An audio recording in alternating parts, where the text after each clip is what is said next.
Pardon, ses gelmiyor. Beni duyabiliyor musunuz? Ufuk, sesin gelmiyor.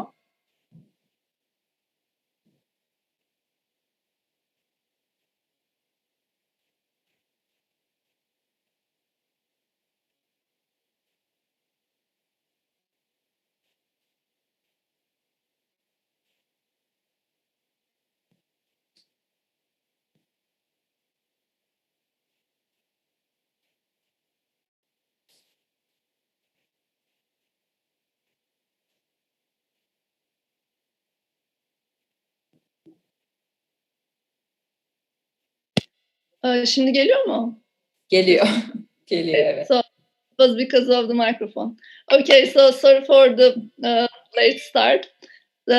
Today we are hosting Esra Akcan. You know, she's familiar for some of you, I suppose, because she's from Middle East Technical University, and she was my professor when I was in the undergraduate there. So we welcome Esra Akcan, and I will introduce first Esra, for those of you who doesn't know her. Today she's going to talk about compulsory mass migration, camps model, villages and retrofits. And for those of you who doesn't know her, I will introduce Esra Akcan. She's a Michael McCarthy Professor in the Department of Architecture and the Director of IES at the Einaudi Center for International Studies at Cornell University. Her research on modern and contemporary architecture and urbanism foregrounds the intertwined histories of Europe and West Asia and offers new ways to understand architecture's role in global social and environmental justice. Akcan received awards and fellowships from Radcliffe Institute for Advanced Studies at Harvard University, Graham Foundation, American Academy in Berlin, UEC, Institute for Advanced Studies in Berlin, Clark Institute, Getty Research Institute, Canadian Center for Architecture, CAA, Mellon Foundation, DAAD and KRESS Foundation.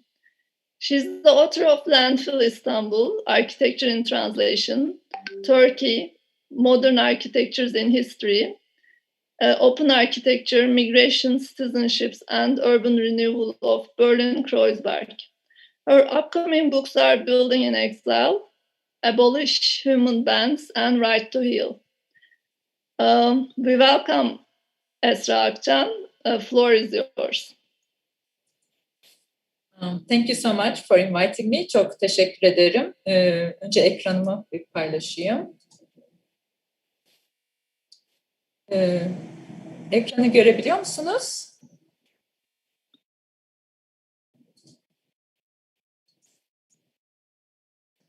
Herkes beni duyabiliyor mu? Evet, sesiniz geliyor ve ekranınızda görünüyor. Tamam, çok teşekkürler. Başlıyorum o zaman. Evet. Merhabalar. This talk will be in English, but let me say a few words in Turkish first. Bu sunum yazmakta olduğum kitabımdan bir bölüm. Kitabın orijinal başlığı Right to Heal ve kitabın bazı bölümlerinde Türkiye'de yıllardır bekleyen ve direnilen geçmişle yüzleşme ve yaraları sarma süreci ve bunun erk grubun mağduriyetin değil, insan hakları prensiplerini merkeze alan bir biçimde olması gerektiği. 2 hafta önce Bilgi Üniversitesi'nde bu kitaptan başka bir bölüm üzerine bir sunum yapmış. Cumartesi anneleri, İstanbul'un kaybolan mezarlıkları, Galatasaray ve Taksim meydanları üzerine konuşmuştum.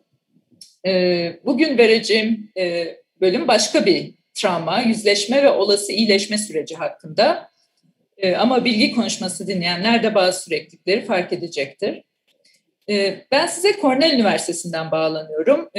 Burada konuşmalarda land acknowledgement ile başlama adeti var. Ve bence konumuzla alakalı olduğu için bu sefer de bu land acknowledgement'ı Türkçe yapmak istiyorum. Cornell Üniversitesi Amerikan yerlisi Cayuga insanlarının topraklarında konumlanmaktadır. Bu insanlar Cornell Üniversitesi, New York eyaleti ve Amerika Birleşik Devletleri'nden önce buradaydılar. Toprakları mülksüzleştirme süreciyle ellerinden alınan Cayuga insanlarının bu acılı tarihini paylaşıyor ve üzerinde bulunduğum topraklara ve sulara süregelen bağlarını teslim ediyor. ben İstanbul'da ya da herhangi bir yerden dinleyen herkesi de bir an için bulundukları konumda önceden yaşayan toplulukları anmaya davet ediyorum. Okay, now I can shift to English. So I will be talking about a chapter in my research in progress, Right to Heal. During the recent events in the pandemic, I often came back to the premise that started this research a few years ago. To insist on imagining the future may be the most meaningful resistance against the destructive powers in times of crisis. How reversible is damage due to internal and social conflicts? How does a post-disaster society accomplish justice through architecture? If buildings have historically been the media through which ruling powers erected their monuments and inscribed their control at the expense of natural and social fabrics, can they also become platforms where societies move toward healing? What is a healing space? What are the architectural programs of healing apart from hospitals? That is actually not my focus at all. The research I'm proposing explores architecture's role in an extended notion of transitional justice and in healing societies after intense upheavals and internal conflicts. The concept of transitional justice entered the lexicon of international law as accountability for large-scale past abuses came to the forefront of grassroots human rights movements. In this research, I expose critically not only architecture's complicit and opportunistic role in conflicts, but also demonstrates its creative potential toward a more meaningful reconstitution.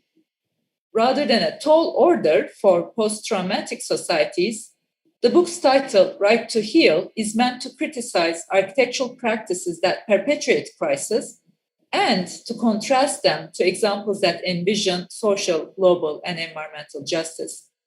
One of my intentions is to show the interconnected histories of colonization, imperialism, nationalism, and environmental extraction. So chapters build on each other to show how present wounds have deep roots in history and can be traced to connected events throughout the past century as empires dissolved into purist nation states. It is possible to show that a mother's right to mourn is also a society's right to heal from state violence. A city's struggle to recover from deadly collapses is the same struggle to avoid economic crashes. A country's right to feed its population is also the right to heal from colonization and environmental extraction. Another country's right to heal from global war is also the world's right to recover from global warming. And the planet Earth's species' right to live is also the nation's struggle to live together.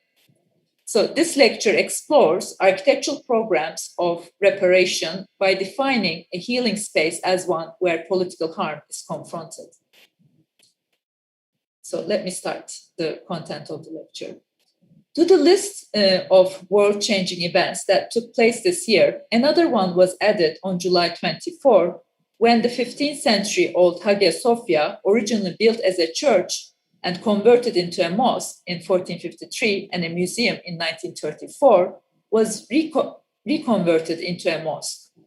While the Hagia Sophia has raised global attention, the Muslim-Christian partition between Europe and the Middle East had far more consequences on architecture than acknowledged. And let me talk about another architectural impact in this lecture. When the architect Aslı Özbay's team discovered a sunken communal space under the piles of debris during the retrofitting of a group of Cappadocian buildings in early 2000s, they came face to face with the long history of dispossessions during the dissolution of the Ottoman Empire into different nation states at the dawn of the 20th century. The village was deserted and many of the houses were either totally destroyed or barely standing. The team kept removing the debris for 2 years until they found what must have been an ancient Byzantine church used with minor changes as a caravanserai and a candle oil workshop during the Seljuk and Ottoman times. Cappadocia is a very special place with its natural geography formed in a geological process of volcanic eruptions and erosions that started millions of years ago, with fairy chimneys, used as monasteries, ornamented with outstanding iconic paintings. And with its built environment composed of rock-cut houses and vertical subterranean cities in tough stone caves. How come, you may ask, a Byzantine church and an entire village that was populated until a few decades ago be abandoned in such a striking landscape? This talk focuses on the stories of two rural communities, villages, one departing from, the other arriving at the same village in Cappadocia as a result of an international treaty. By connecting the story of this village to thousands of others that were affected by the same international law, it makes a case for architecture's place in transitional justice. Part 1. So, the international treaty legalizing the displacement of the characters in the story was the exchange of populations that was signed as an annex to the Lausanne Peace Treaty of the League of Nations in 1923. In the aftermath of World War I, and as an international recognition of the new nation states that came out of the Ottoman Empire, this treaty mandated the compulsory migration of all Christian Greeks and Muslim Turks to their respective new nation states. It also legitimized the refugee status of those who had already moved between lands due to the wars before 1923. The treaty affected close to 2 million people. Greece's Muslim population decreased from 20% to 6%, and Turkey's non-Muslim population from 20 to 2.5%. Some call this a repatriation, others a displacement. The history of this compulsory mass migration has been written separately from the polarized nationalist perspectives of Greece and Turkey. This talk instead exposes a big contrast between the declarations of state agents and the experiences of those involved. The population exchange has been characterized as a cure to a problem rather than a cause of countless traumas, as an agreement that brought stability and peace to a region rather than one that unjustifiably ripped people apart. To this day, some scholars define the international decision as a necessary evil, the most humanitarian of logistically viable options, others as a segregation justified through racialized discourses of incommensurable differences. A canonic photograph taken during the League of Nations meeting in Lausanne stands in stark contrast to other visual documents of the event. A group of men representing the participating countries in ironed official attire look at the camera to declare the new international order. As the entitled looks confirm, the participating diplomats perceive the peace treaty as a resolution to a long overdue problem. Nansen, who was the chief negotiator, won the Nobel Peace Prize for his work to resettle, repatriate, and provide aid to refugees. The exchange subcommittee declared to implement an irreversible and compulsory mass migration rather than employing the existing international laws of minority protection that were in effect in Europe at the time, or rather than regulating voluntary transfers and giving individuals the right to self-determination, as it was the case for other borders in Europe after World War I. They divided the exchangeable populations into two purified categories, which assumed the alignment of religion, nation, and territory, regardless of the actual diversity of peoples and whether there were hostile or peaceful relations on the ground. In effect, the statesmen taught homogenization was a mandatory principle for the inauguration of nation states that they simultaneously solidified as an international norm of the 20th century.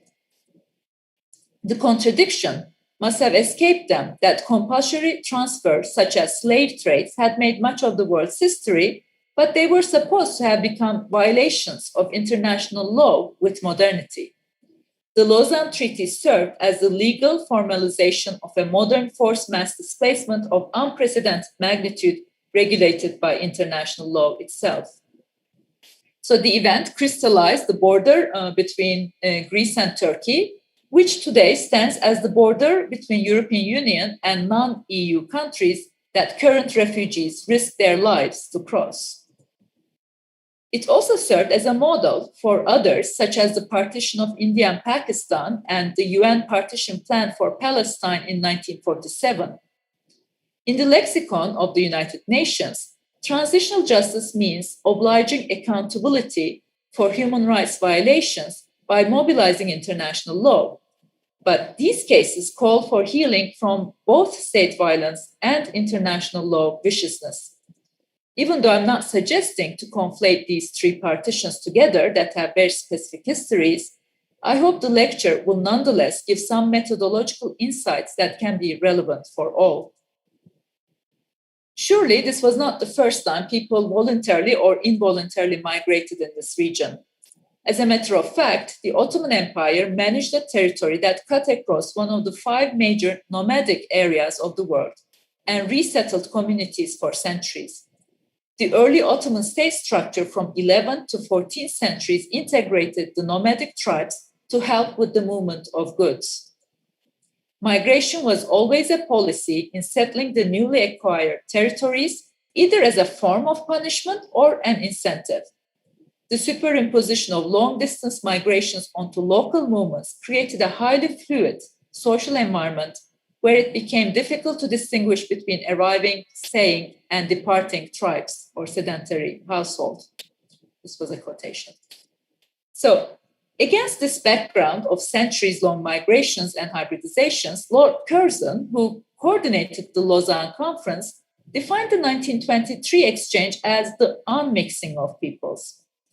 He was a British imperialist in India, and therefore no stranger to dividing peoples based on his perceived ideas about religion and race, and he had already partitioned Bengal. The Lausanne Treaty mandated the migration to end all migrations. Architecture holds a probing place in this population transfer. For instance, Lord Curzon was specifically invested in Hagia Sophia. In his report, Future of Constantinople of 1919, he suggested to convert Hagia Sophia from a mosque into a church. Against the will of him and organizations such as Santa Sofia Redemption Committee, Hagia Sophia was not converted into a church, but the Lausanne Treaty induced irreversible consequences on architecture by making a clear distinction between the movables and the immovables. Immigrants were free to carry or transport their movable property, but immovable property had to be liquidated. The rest of the treaty regulated how such a liquidification were to be made, which was prone to countless messy transactions and eventually made migrants much poorer. No wonder the entire enterprise was called an exchange, and no wonder Nansen considered the negotiations as a technical problem about the economic aspect, calling all else folkish romanticism, quote unquote. So architecture had to be commodified so that its exchange value could be transported as the prerequisite of nation building. After the transportation of enforced migrants, the governments of Greece and Turkey went back and forth about their remaining properties and cultural heritage, eventually signing the Treaties of Friendship in 1930. Hagia Sophia's becoming a museum a decade after the Lausanne Treaty may be interpreted as a brief moment of international friendship. It was in the context and spirit of this friendship agreement that the Christian symbols in Hagia Sophia, which had been covered with plaster over time, started being revealed in 1931. The building was turned into a museum in 1934 as a place for credible international research and education of both Byzantine and Ottoman heritage. However, Hagia Sophia as a museum was an exception because countless mosques and churches, houses and community buildings all over the lands across both sides of the Aegean Sea remained neglected and left to decay after the population exchange. The experiences of those who were subject to this forced migration significantly differed from the declarations of the diplomats, as well as the celebratory histories of the polarized nation states. It would be useful to know that the individual testimonies of enforced migrants reached the public only in the 2000s. The Center for Asia Minor Studies in Athens had identified over 2,000 settlements subject to exchange and interviewed over 5,000 migrants under the directorship of the folk music scholar Melchior Merlier. But the center's activity had been perceived as a biased, unscientific collection looking for peaceful stories, quote-unquote, a bourgeois interest in oral folk, and the amateur pastime of an educated lady of leisure. In Turkey, the individual testimonies of migrants started being collected in the 2000s and were initially published as a work of literature rather than oral history. In this talk, I will be using these migrant testimonies and archival photographs as evidences of a counter-narrative to the official accounts of international law and national historiographies. The protagonists of our story are these two individuals, Serapim Rizos and Süreyya Aytaş. They departed from and arrived in the same Cappadocian village, respectively. Many communities did not fit into the treaty's purified categories, including Albanians in Greece, Turkish-speaking Orthodox Christians of Cappadocia, Macedonian-speaking Muslims of Saloniki, Christian Orthodox Arabs, Christians who follow the patriarch in Damascus or Kayseri, and so on. Many deported communities categorized as Greek spoke Turkish and vice versa. Some said they had never heard the names of the countries that they were supposed to become a citizen of. Rizos and Aytaş also fell into the treaty's indeterminate categories. Serapim Rizos community resided in Sinasos, today's Mustafa Pasha, and all locations have two names. I hope it won't be confusing. And Rizos community were Turkish-speaking Christians who wrote in Greek alphabet. Ironically, soon after they left Sinasos, Aytaş's villages was brought in from Cerveni, even though they did not know a word of Turkish but spoke a special Macedonian dialect. In her grandfather's recollection, they found themselves dropped into the village square after a 2-month-long journey. The locals who saw their miserable condition brought some food, but when they thanked in their own language, the locals started screaming, "These are foreigners, these are infidels." Rizos's and Aytaş's families had different experiences before departing their hometowns. Rizos testified to mutually supportive and friendly relations in Sinasos. Migrants from Aytaş's hometown spoke of their happy existence that deteriorated with the Balkan Wars. Similarly, the oral histories in both Greece and Turkey revealed mixed reminiscences of the multi-ethnic life before the Lausanne Treaty. Those who participated in the Balkan Wars and the Greco-Turkish War, and the civilians who lived in the conflict areas narrated killings and beatings, destructions and lootings. But others testified to peaceful and supportive relations. Many blamed an anonymous group of bandits rather than their neighbors. The testimonies of ex-Cappadocians overwhelmingly spoke of a friendly coexistence rather than a brutal civil war. Quote, "When we learned about the exchange, we were very surprised. Could an entire village be sent to Greece?" End of quote. Sofia Devletoğlu spoke of a Mr. Süleyman who unlocked the door to let her take her valuables under state custody and replace them with junk so that she did not lose her wealth.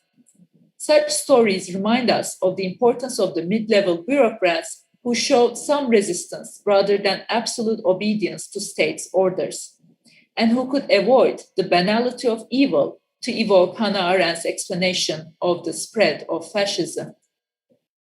Part 2, the last slide.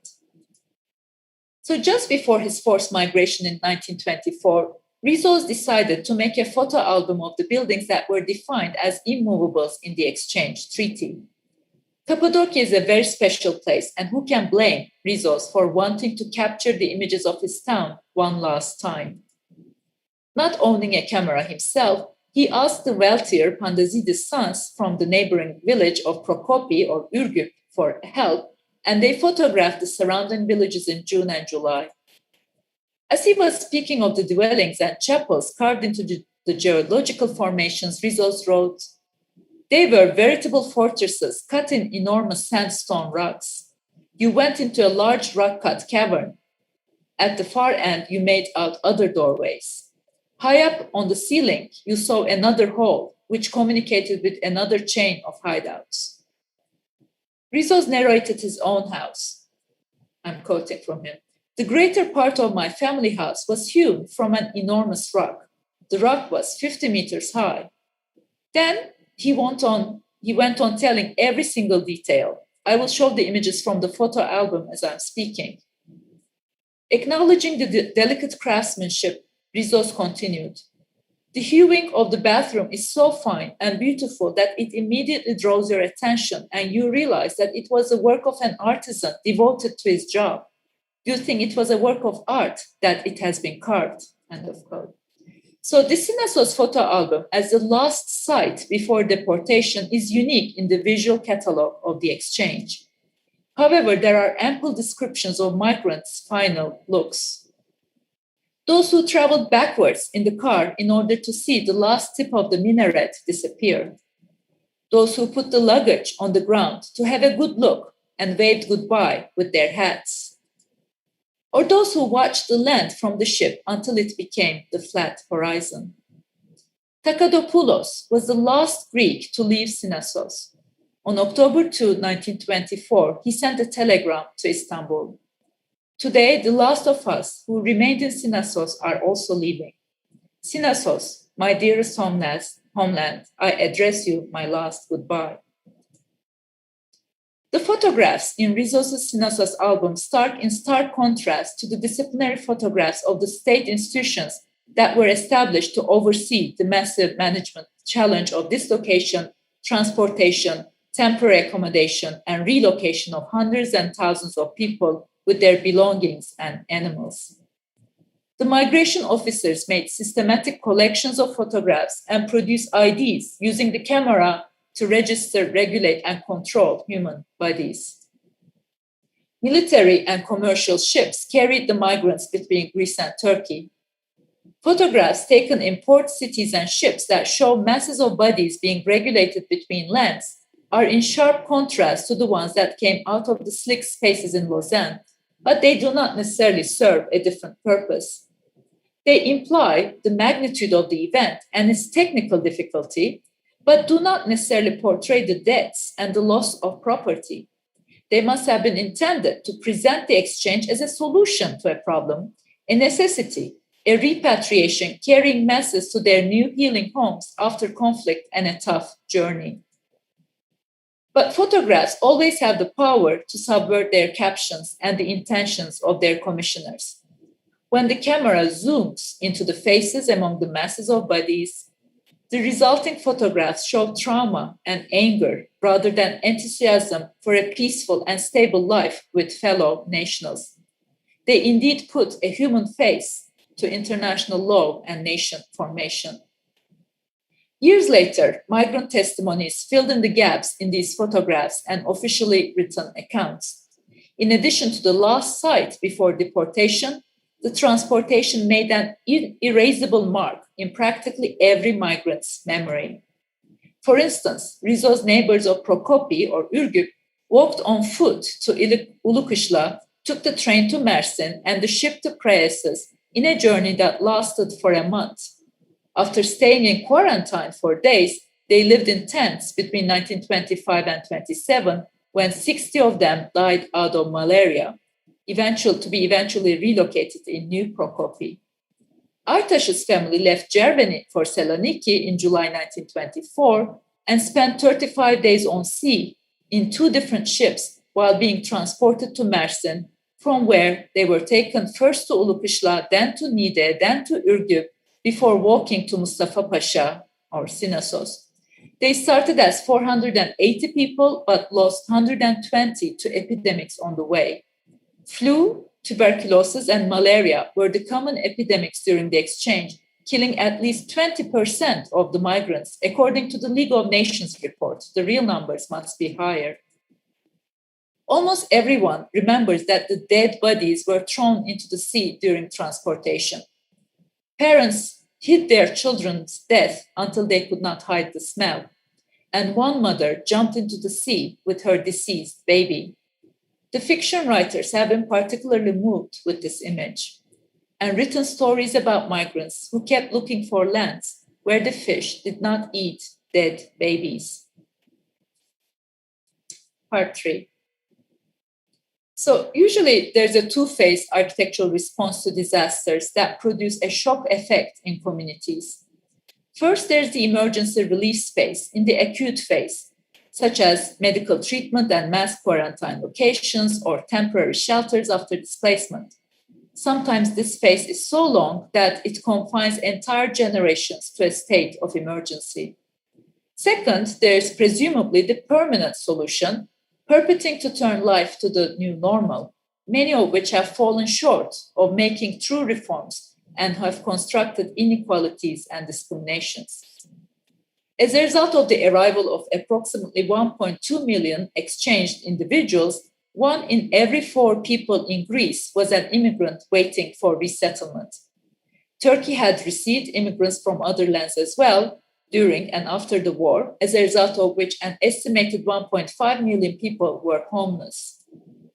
The refugees in Greece were camping in emergency relief spaces, including the banks of the Acropolis, school buildings, public baths, and railway stations.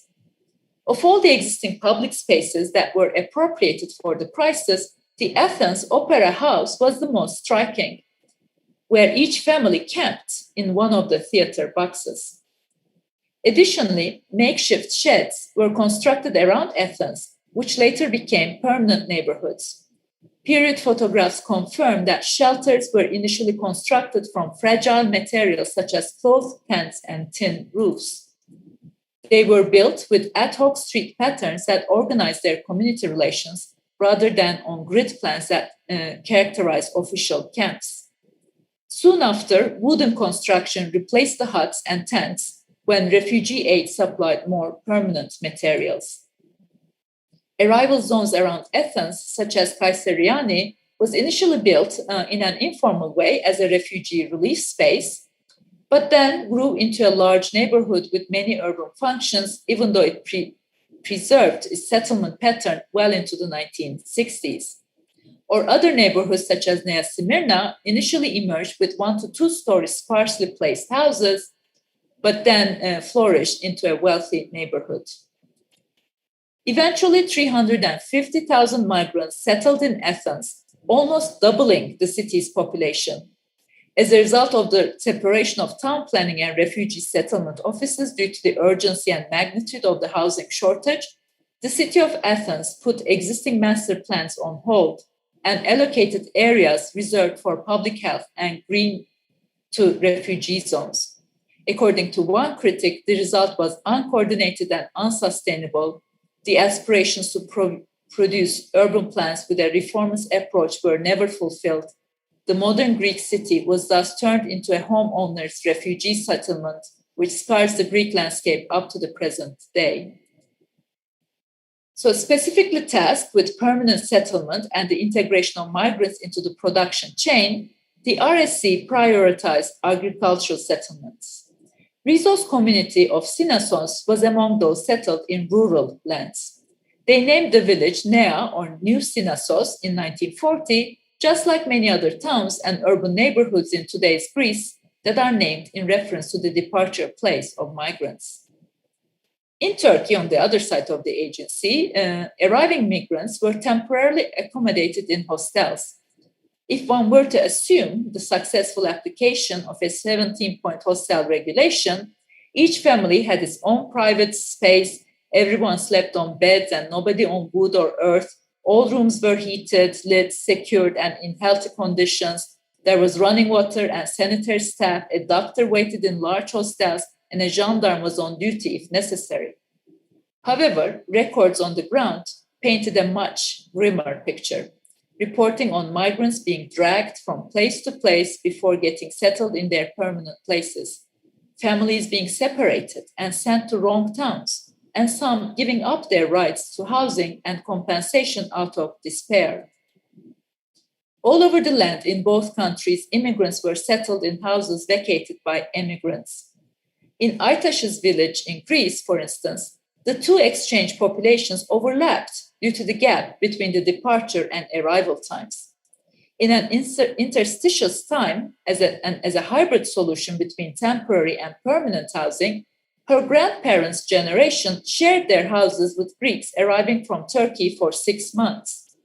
Aliye Özbay remembered becoming like a foreigner in her own house and complained that the newcomers cooked her chickens, which were her sources of income. Other testimonies also mentioned the inappropriate matching of home shares. 3 migrant families from Turkey were brought into Mustafa Acar's house, who were craftspeople, not farmers. Rather than feeding the animals and getting produce, they kept killing and eating the animals. These mismatching stories during temporary housing stage were only a prelude to a much more permanent state apparatus for long-term relocation. In Turkey, the government quickly identified 10 regions and settled communities arbitrarily. Craftsmen were sent to farms, tobacconists were brought to Samsun whose soil was not suitable for tobacco, those in need of grape farms and olive orchards were mixed up, farmers who had arrived with their cows and mules in Kayseri were given urban houses and had to share their apartments with their farm animals. Migrant settlers in Greek vineyards cut the trees as they did not know the fruit was edible. As a result, some former Greek towns such as Levisi or Kayaköy were completely abandoned and soon became ruins. The existing building stock of abandoned houses was to be distributed to the treaty's migrants. However, in the war-torn context, there was no reliable account of vacated and abandoned property. Empty Greek and Armenian houses, especially the wealthy ones, were not necessarily distributed to migrants, but seized by government officials and opportunist locals. When Aytaş's family got exchanged and arrived in Sinasos, Mustafa Pasha, upon the departure of Rizos's family, only 100 of the 600 abandoned houses were left for them. Historians who use state records as their sources explain these missettlements as understandable glitches in the institutional chaos of a nation-building process in a war-torn land. This is partially true, and the government must have known that nobody would benefit from the failed economic integration of the migrants. However, it is also important to realize that the new Turkish state was quick to turn land settlement into a tool for demographic engineering. First coined by Melika Bukman in 1997, who explained interethnic conflicts as the demographic struggle for power, the term demographic engineering can be defined as the intentional pursuit by ethnic groups of strategies aimed at increasing their demographic strength, either as an end in itself or as a means to military or political power. The methods of demographic engineering abound, such as ethnic cleansing, affecting fertility rates, manipulating push and pull factors of migration, population transfers, deportations, immigrant bans, resettlements, selective tax policies, renaming locations, and so on. The Exchange of Populations Treaty was an episode in demographic engineering managed by international law. And the states continued devising other mechanisms thereafter. During the Lausanne discussions, it was suggested to agglomerate the migrants in one area, but the delegates rejected the proposal as a threat to security. Instead, both states dispersed them across the land. In 1934, an additional settlement law was instituted in Turkey to manage a second wave of population transfer with the Balkans. And this law was introduced as one of the quote-unquote greatest devices for assuring the future of Turkish race. So the law divided the country into 3 zones, where one zone was clearly set aside for the relocation of populations so as to ensure not only the migrants, but also the locals' assimilation into Turkish culture.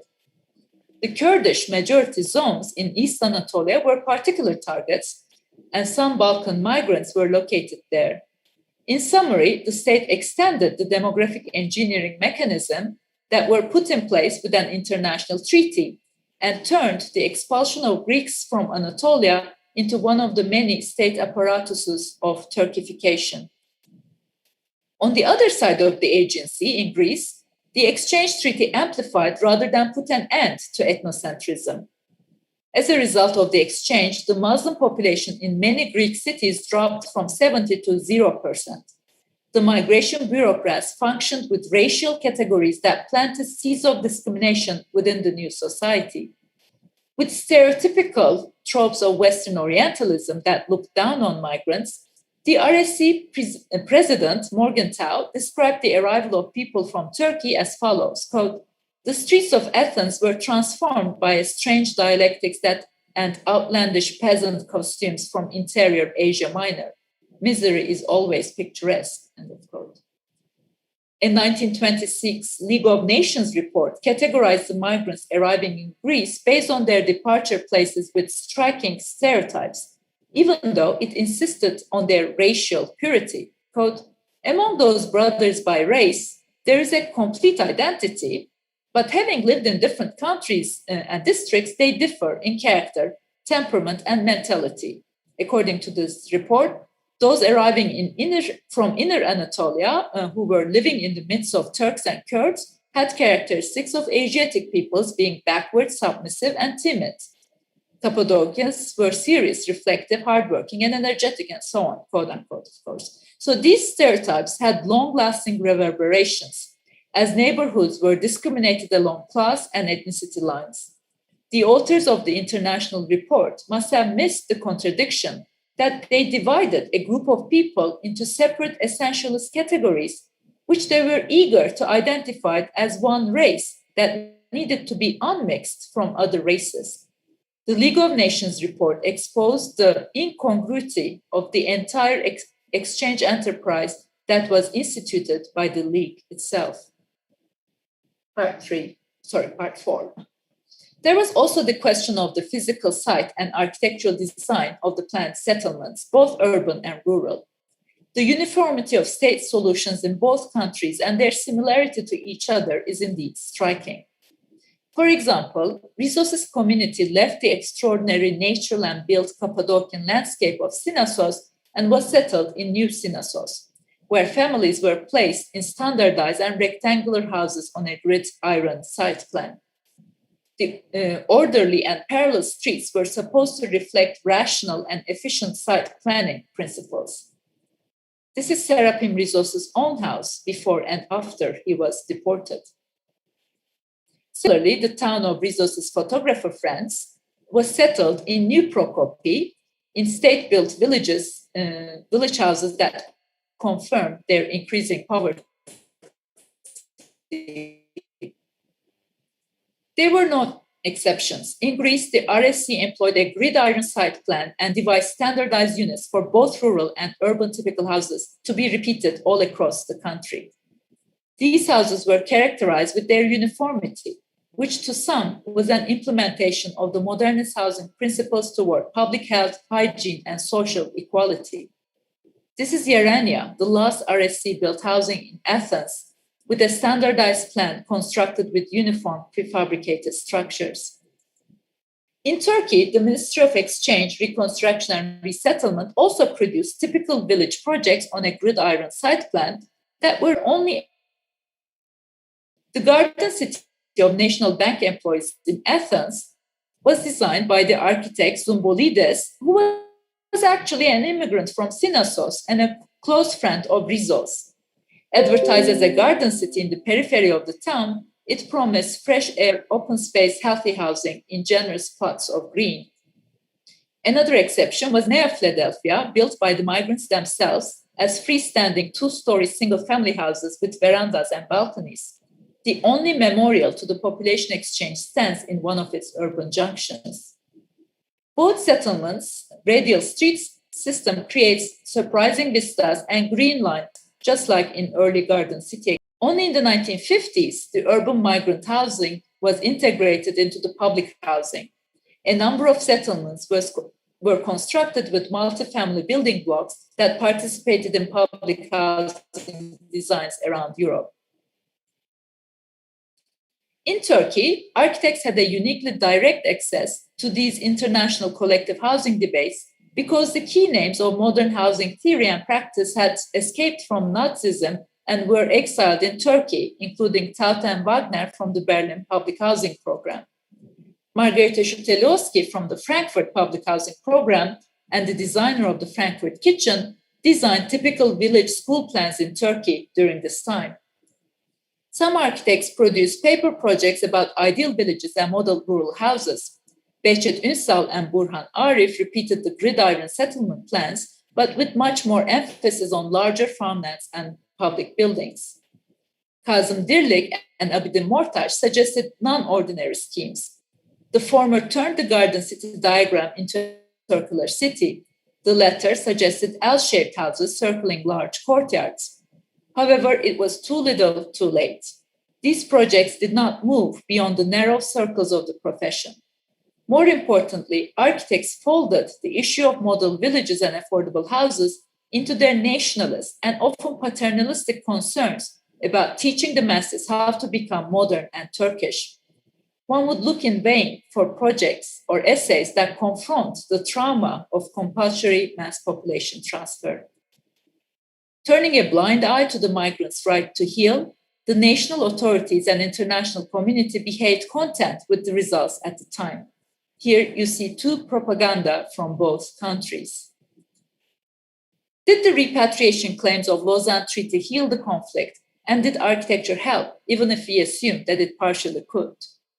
Not to trivialize the immense challenge of settling millions, but I came to the conclusion that the authorities in both countries treated land settlement as a top-down demographic engineering device and its architecture as a technical problem in a post-disaster setting, failing to notice the trauma of mass displacement or refusing to confront the cultural complexity of their task.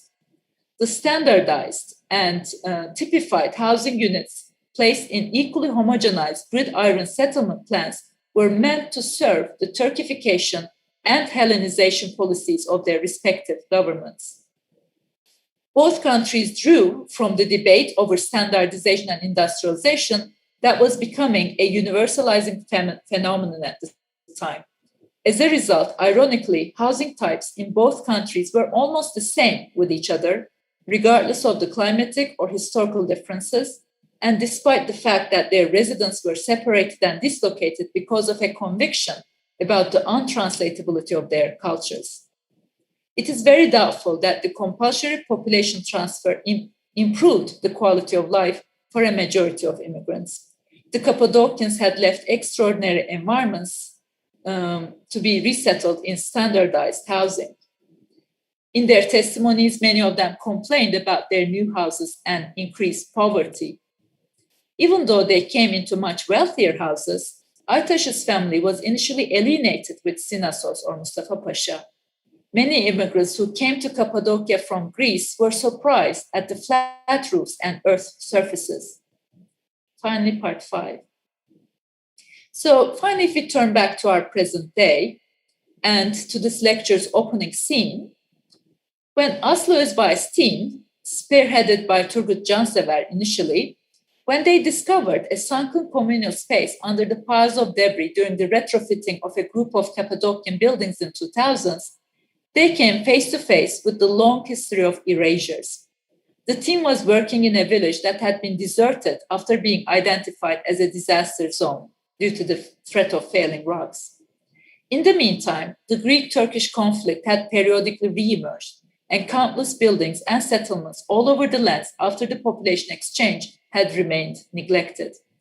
Due to the ever-extending Turkification ideology, the life of minorities had deteriorated with the tax laws, the beatings of September 1955, the expulsion of Istanbul Greeks in 1964, the closure of the theological seminary in 1971, the abandonment of minority schools, and so on. New architectural projects in ex-migrant towns were executed by denying violence and appropriating estates from former residents. One can think of many high-scale, high-level architectural projects in Bozcaada, Gökçeada, and many others. Even abandoned towns such as Levisi or Kayaköy, where the history of this violence is self-evident, attracted architectural education programs and tourist developments that romanticized its ruins. To this day, most of these initiatives are aesthetically drawn to the formal and geometric qualities of the abandoned town and its unique relation to topography. The deserted village of Kayaköy has been defined as an architectural laboratory, a school to teach architectural form, a site for many programs, but hardly one that would self-critically confront its violent history. There's only one exception of an unheard gesture that came from the archaeologists who had declared Levisi or Kayaköy as a town of Greek-Turkish peace and friendship in 1988.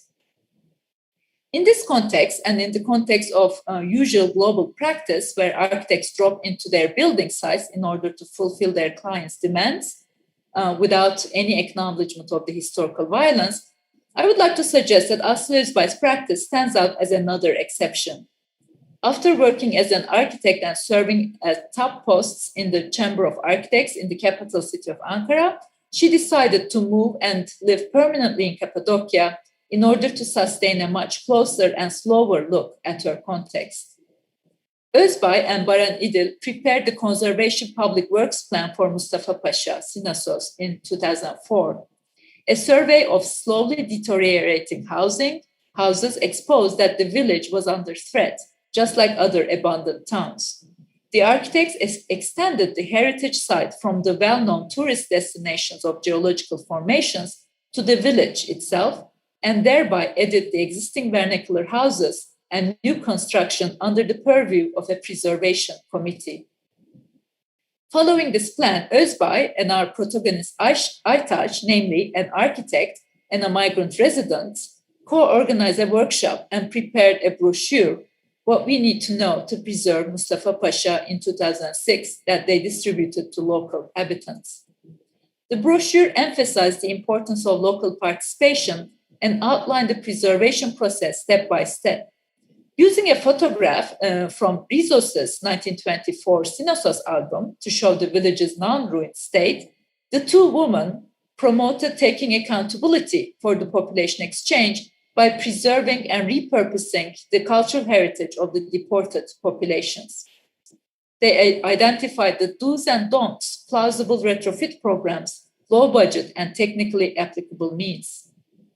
40 out of 98 mansions were restored in this way, of which Özbay was responsible for 15.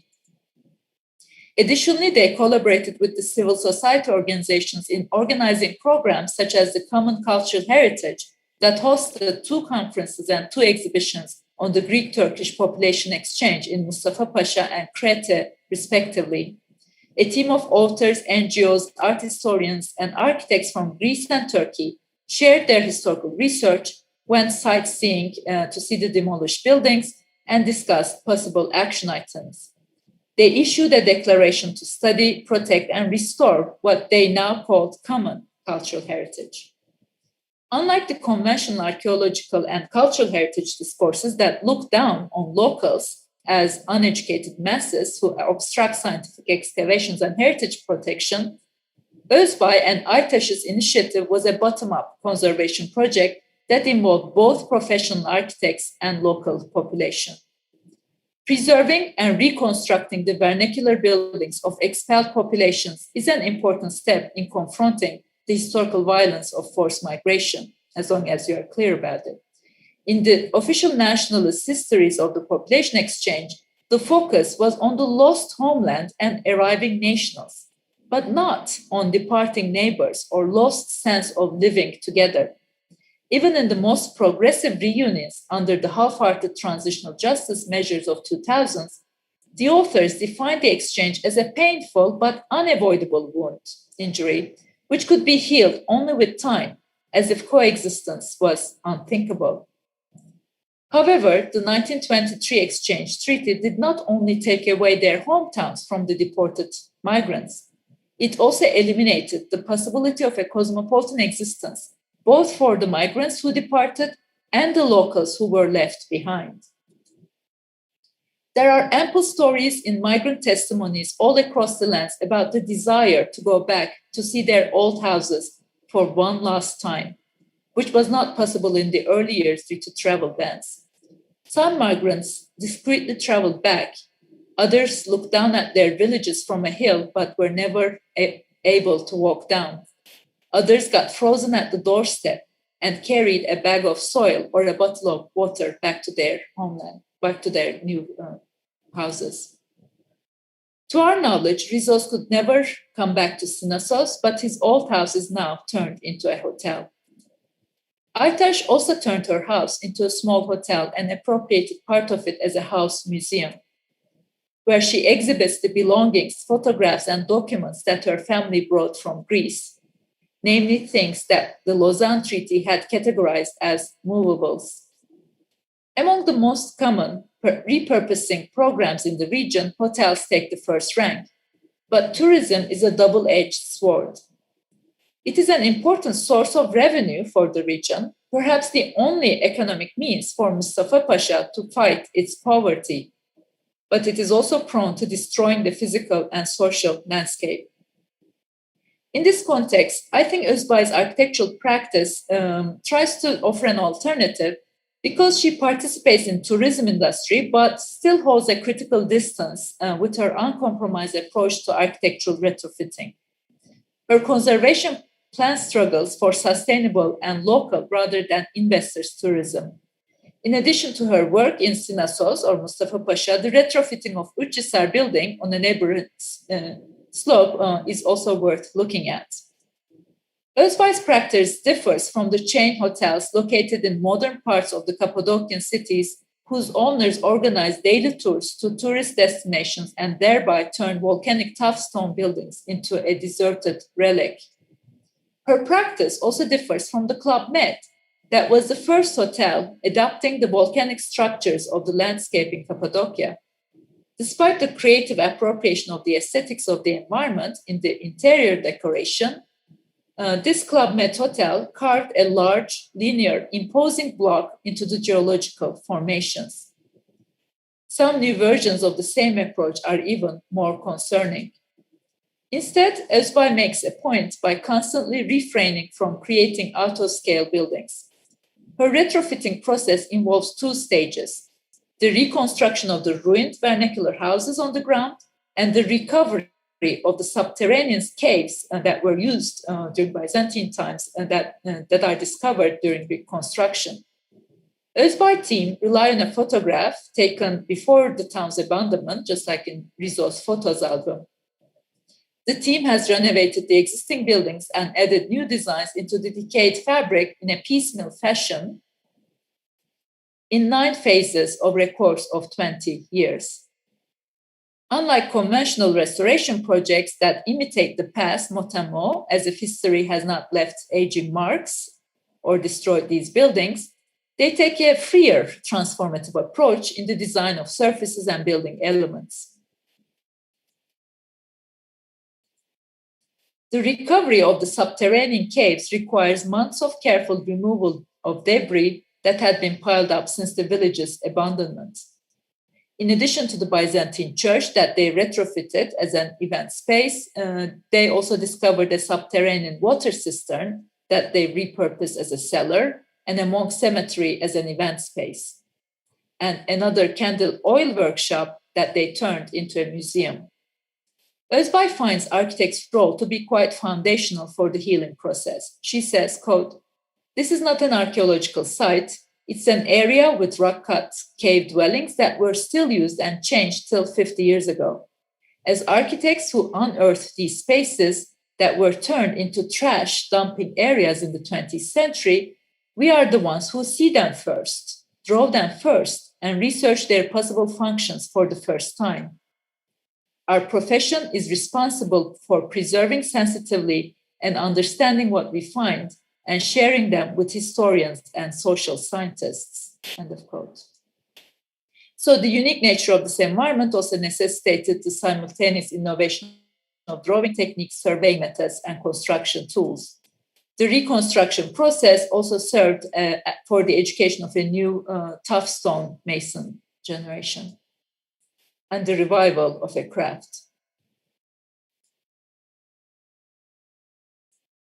So to summarize, architectural responses to disasters come in 2 phases, while in fact it's a third, often forgotten and unfinished layer of struggle that heals. Resettlement after trauma of compulsory mass migration took the form of temporary camps, modernist master plans, and collective housing, but without sufficient attention to the intergenerational social, cultural, and international scars.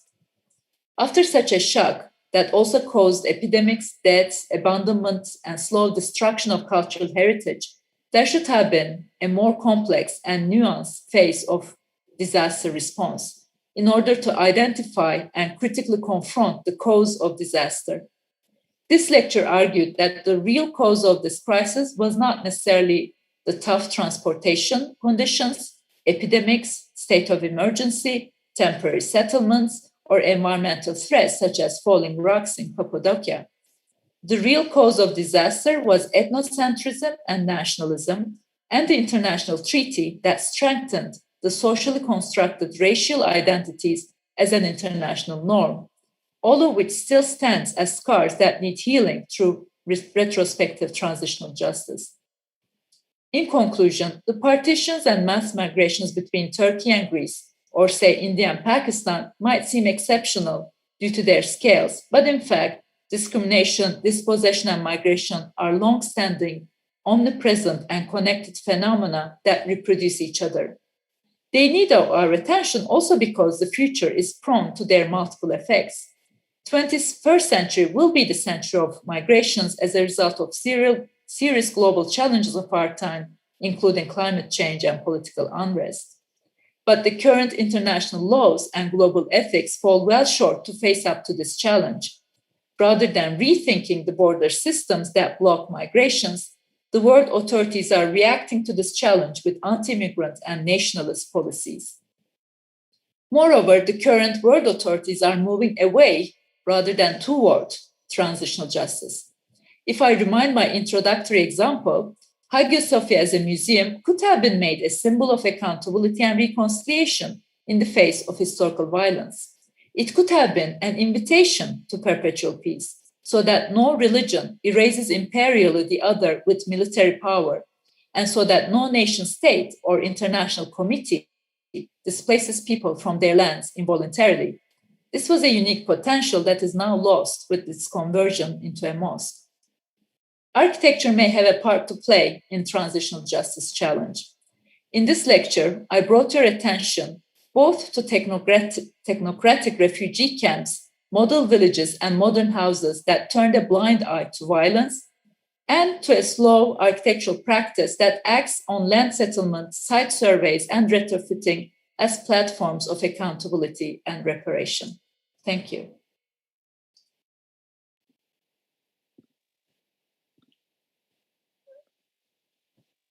Thank you very much for your talk. Sorry,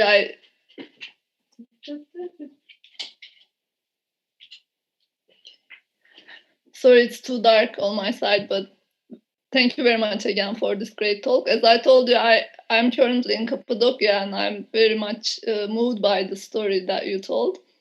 Because I live in Niğde, and in this area, because Cappadocia is kind of more famous and more touristic, it's also more preserved. But here in Niğde, there are also small villages, and they are unknown.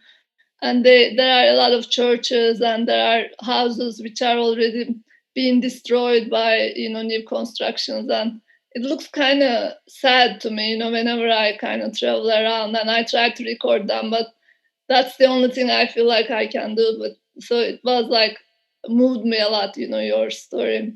So thank you very much.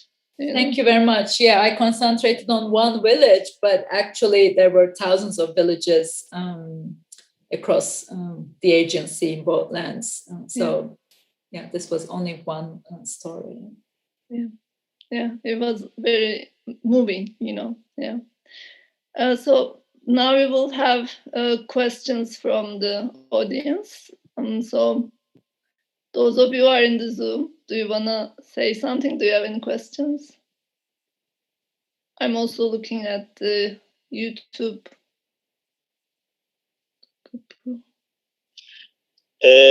Ufuk, my connection is not the best, so I'm not gonna turn the video on, but can I ask a question? Can you hear me? Yeah, we do, please. Okay, thank you. Esra, thank you very much for this very interesting talk. One part of my family is from Selanik. I'm sure many or some of the audience members, the people who are watching are also from here and there. We have these shared stories. From what I heard from my family members and especially grandmother, my grandmom. Kıvanç sesin They didn't talk much.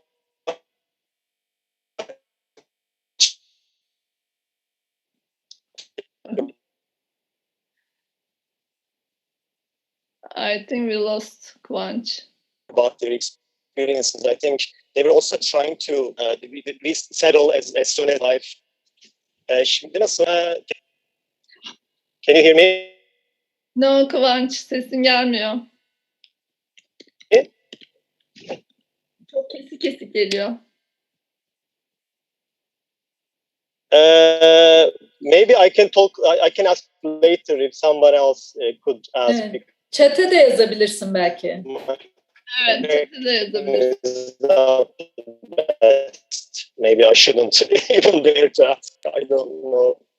Maybe later. And sorry about this. Okay.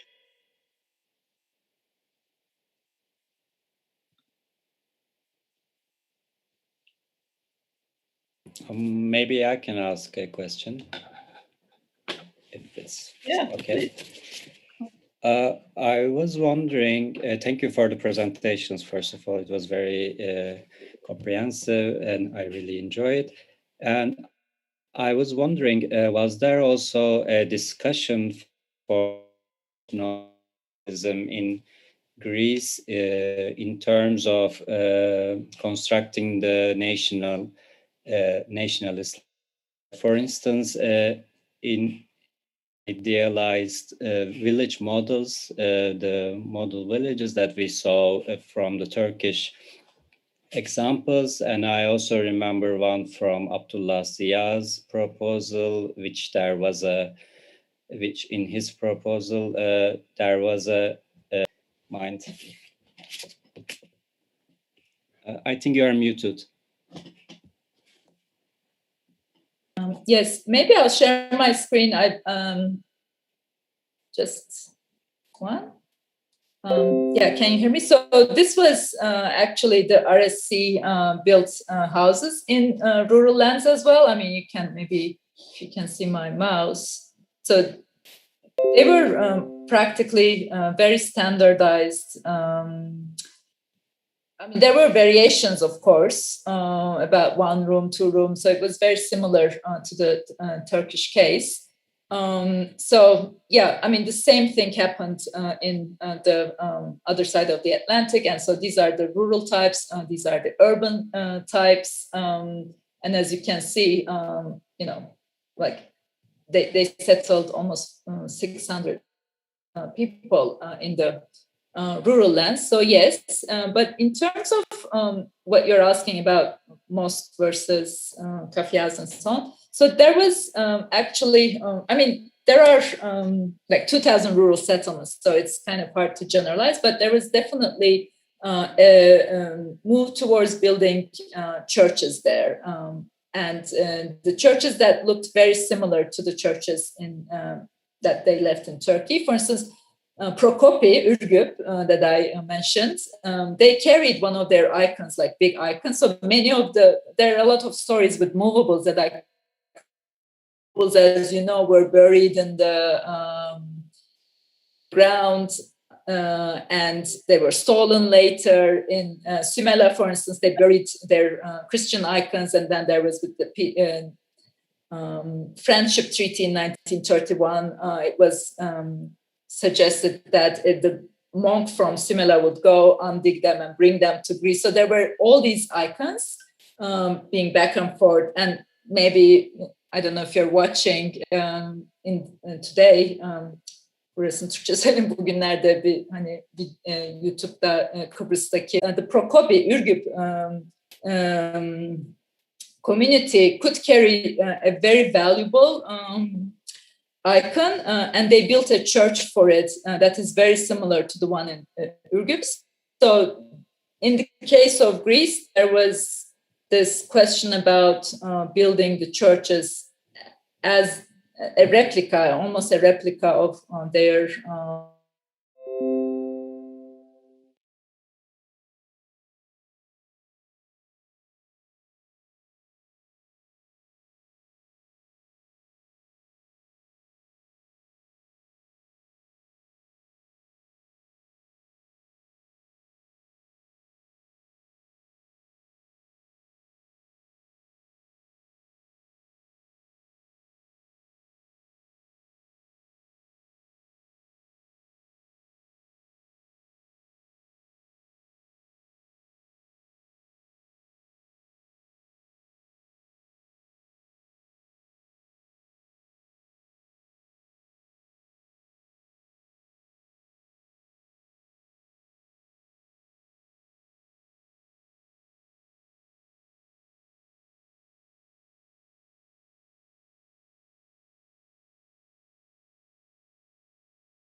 He asks, can we also talk about the unavoidability of gentrification built on the memory of the population exchange? How to deal with the fact that Argos is a 4-star hotel? Yeah, this is obviously, as I said, the tourism is a double-edged sword. So, I mean, in a way, Mustafa Pasha and also Hisar community, tourism now is their source of income. So I think it's a little too, let's say, it would be too ignorant of us to say there should be no tourism or these villages should not be appropriated as hotels, because that would mean that, that would not produce a solution for the economic hardship of the villagers. So I don't want to go there, but it is a double-edged sword. So we as architects, I think, need to find ways of turning tourism into a sustainable tourism rather than an investor's tourism. I know it's not easy. I mean, capitalism is not going to disappear just because we want it, but there are definitely examples in the world that can find the glitches of capitalism and try to do sustainable and local tourism rather than investors' tourism. And I think in Mustafa Pasha, that is slightly possible. For instance, Aytaş has turned her house into a hotel, and she's hotel. There's no gentrification there. I mean, she's living in her own house or the relocated house that she has. Her parents have come to live, and she has turned it into a museum. So I think in Mustafa Pasha that sustainable and local tourism is more happening more rather than Hisar. But there's also, I think the responsibility belongs to all of us. I mean, many people do not want to stay in Mustafa Pasha when they go to Cappadocia. So I think solidarity with local and sustainable tourism is a responsibility for everyone, not just the people who are trying to do it. And in the case of Hisar, I mean, I think it's a more complex story.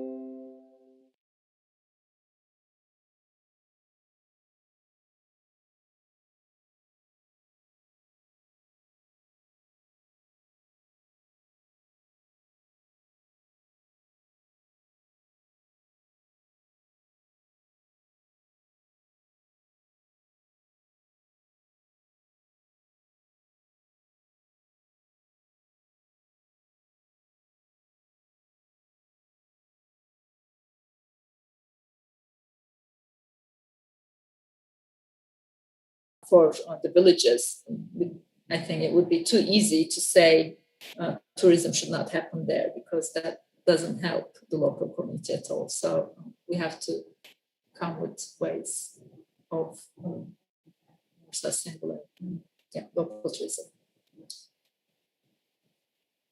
Yeah, I think Kıvanç wrote his question on the chat box.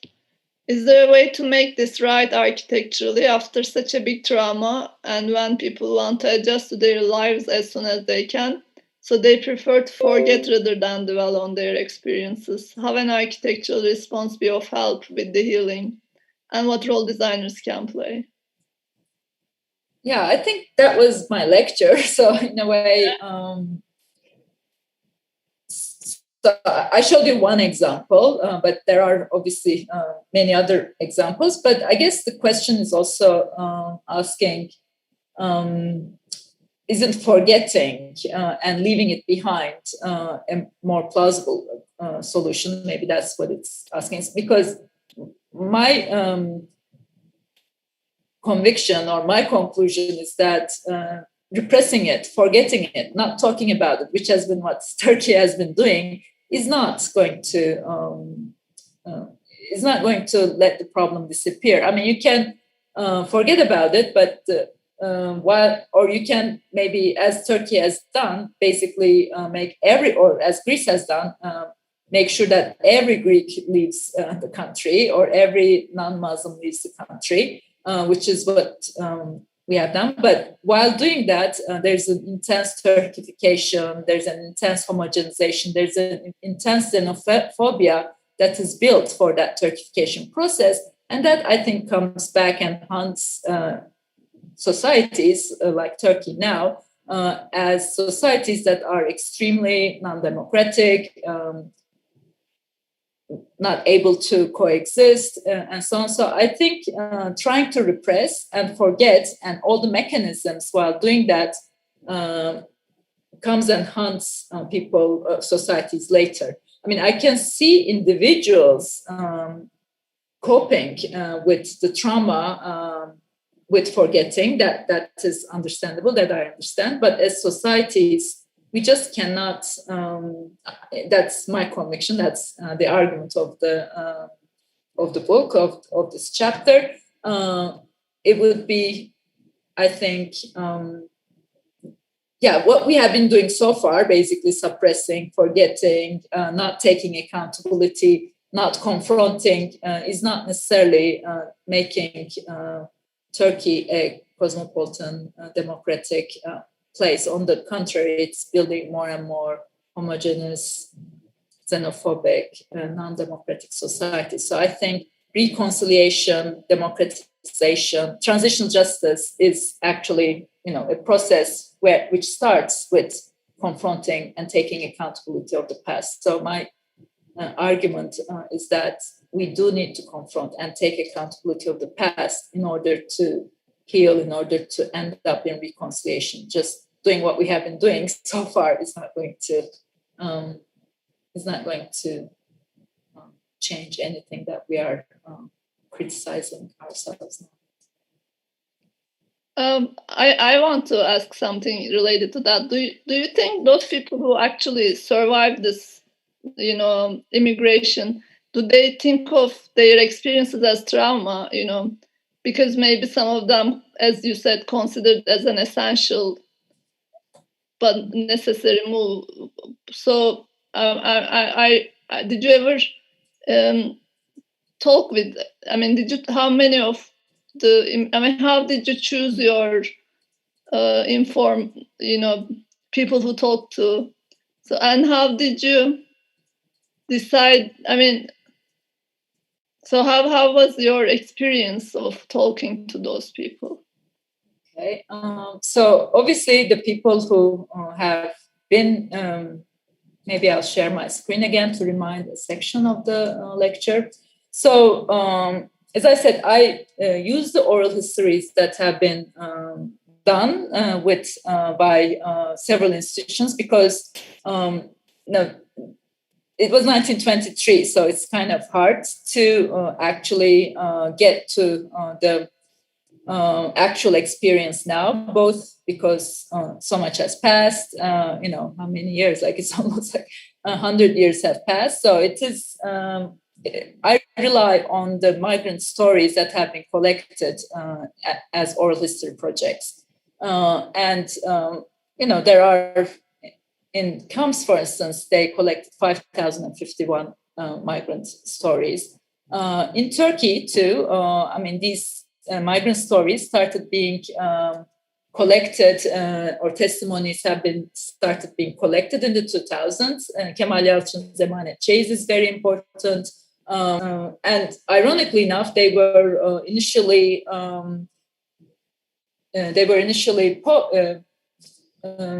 presented as literature rather than oral history, whereas it's all oral history.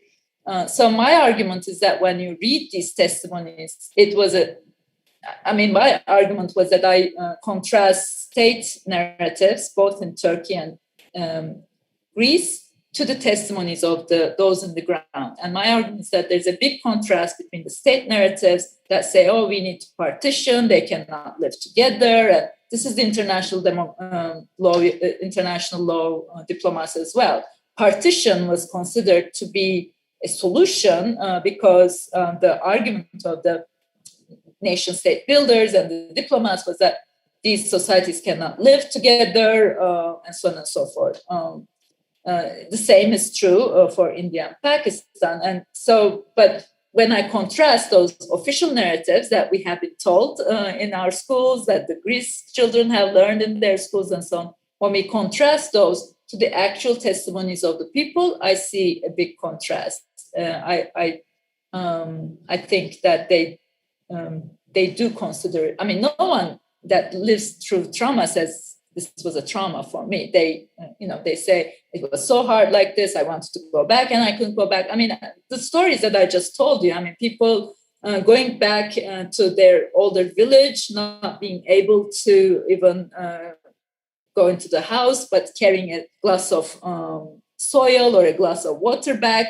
These are very sad stories. I mean, if you're not convinced by those, I convince you. So I think yes, it was trauma's part, but it is true that there are locations that were more hostile to each other. So, and I mentioned that a little bit in the lecture. So those locations where there was the war was more the Balkan Wars was more, let's say, where there were bombs and like where there were killings and beatings. The testimonies in those locations are about hostility, but that was relatively standing a shorter, I mean, it's not a competition, but not all the lands that were subject to exchange was about hostility. And Cappadocia was definitely not about hostility. All the testimonies from Cappadocia talked about, we were living so fine.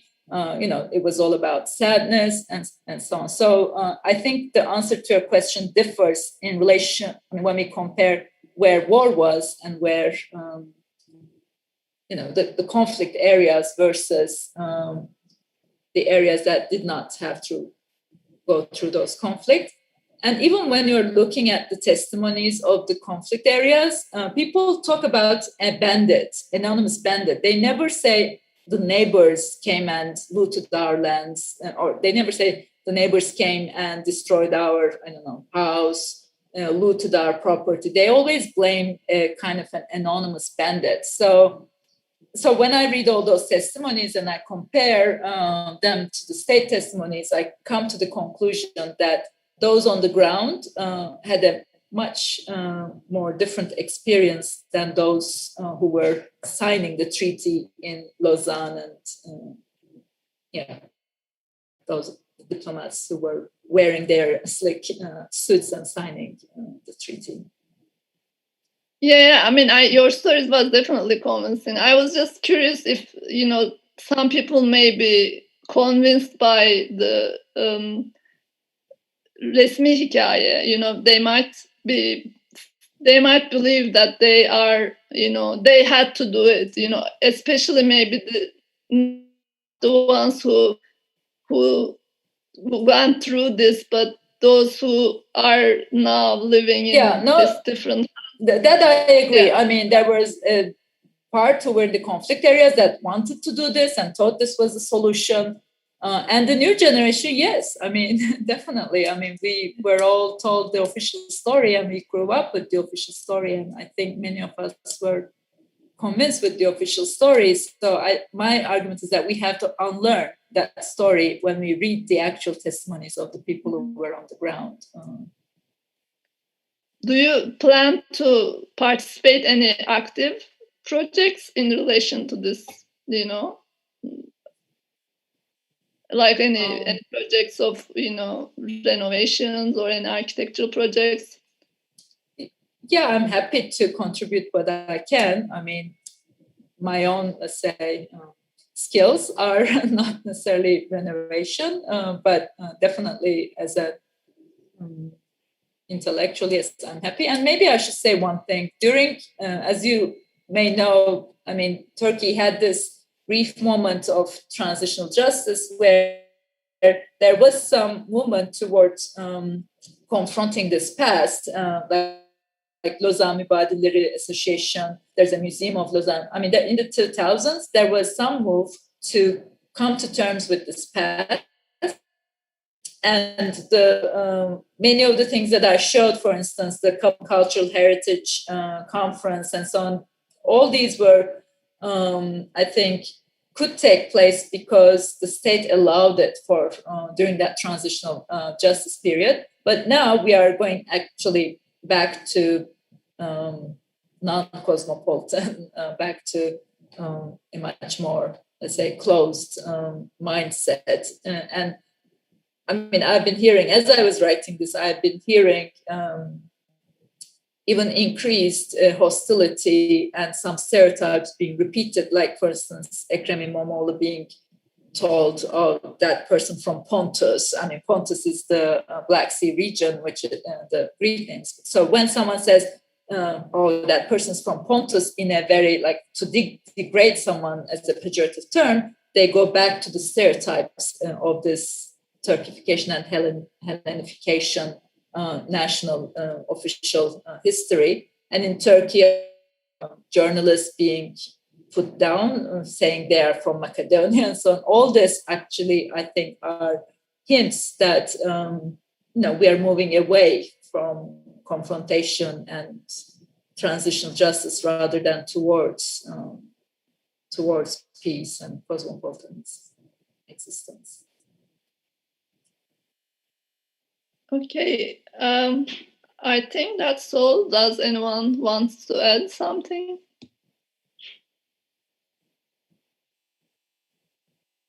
Thank you very much for this great talk. It was. Thank you very much for listening and for your questions.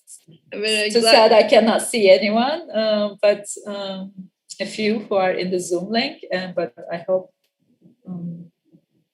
I hope the YouTube audience, I'd like to thank the YouTube audience as well. And Kadiraz for inviting they me. Also thank you very much for inviting me. Yeah.